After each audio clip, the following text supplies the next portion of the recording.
The Mercedes SLS AMG, the Formula One safety car. It was deployed last season a total of 21 times across 19 circuits, more than ever before. Its aim is to help the field safely negotiate dangerous situations during a race. This year, it will once again be used at F1 circuits around the world. For 11 years now, Bernd Mayländer has been the man at the wheel of the safety car at the elite level of motorsports. Well, the safety car is on the racetrack on special conditions. That means if we have a big shunt on the racetrack, or sometimes a small accident and we cannot get out the Formula car off the track.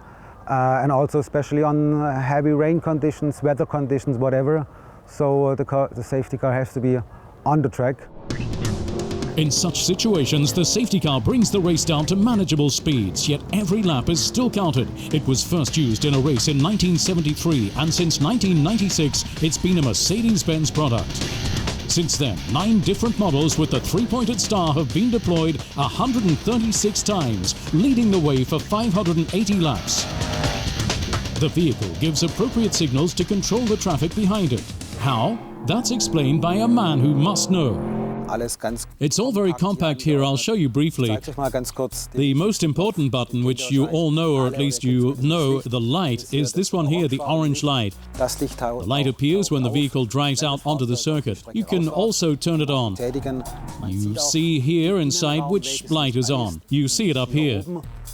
You normally drive out with the flashing lights still on. That's then the silver button for the flashing lights that you then see on the front and back of the car. If there's ever a time when I don't get in front of the leading car and we need to sort out the field behind me, then I've also got this green light here, but you very rarely need that. Using this green light and 2 green panels, I can have the Formula One cars come past me. They then know that it's okay for them to overtake the safety car. The little blue knob that you can see here also is a siren. It's best that we don't turn that on or we'd lose our hearing. Then we've also got 2 mirrors in use here. We watch the race there or sometimes get information and, of course, time monitoring details. It's very important. In the safety car too, we want to know which cars are currently doing what lap times, and we can access all of that here. Then we've got 2 different radio frequencies. First, we've got a digital radio, that's the top red button, and an analog radio, so that if a problem ever occurs, you've still got a functional means of communication. We get all of our instructions here in the car from race control. I can't decide anything here. Race control decides it all. I simply provide information, and they then decide what the safety car has to do. The Mercedes safety car has already led for over 4,600 racing kilometers. So for the drivers, it's often meant, be patient. Yeah, it's sometimes a little slow, you feel, to run behind a safety car, but that's the way it is, and it's the same for everybody. When the safety car comes out, we're generally going quite slow. So there's a few things we need to watch. First of all, it's engine temperatures. So you need to run high gears, low revs to cool the engine a little bit. And then also the brakes becoming too cool, which is a problem because we have carbon brakes.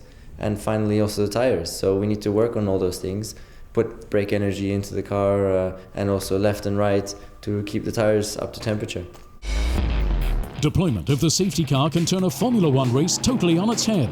Leads evaporate and tactics get suddenly changed. But safety has top priority, and that calls for the best possible equipment.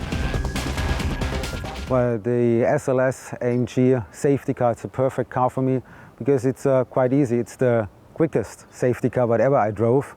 But the reason for it, we have a really strong engine. It's a V8 6.3 engine with 571 horsepower, 650 Newton meters torque. So quite strong engine. And the position of the engine, it's a middle front engine or front middle engine. So, and the position of the engine, it's really low. So that's good for the balance of the car. We have a double clutch gearbox transmission. And the position, it's on the rear axle. So that's also very good for the balance of the car. We also have aluminium double wishbone in the front and in the back, so that makes the handling of the car much more easier. So that's, from my side, a perfect safety car.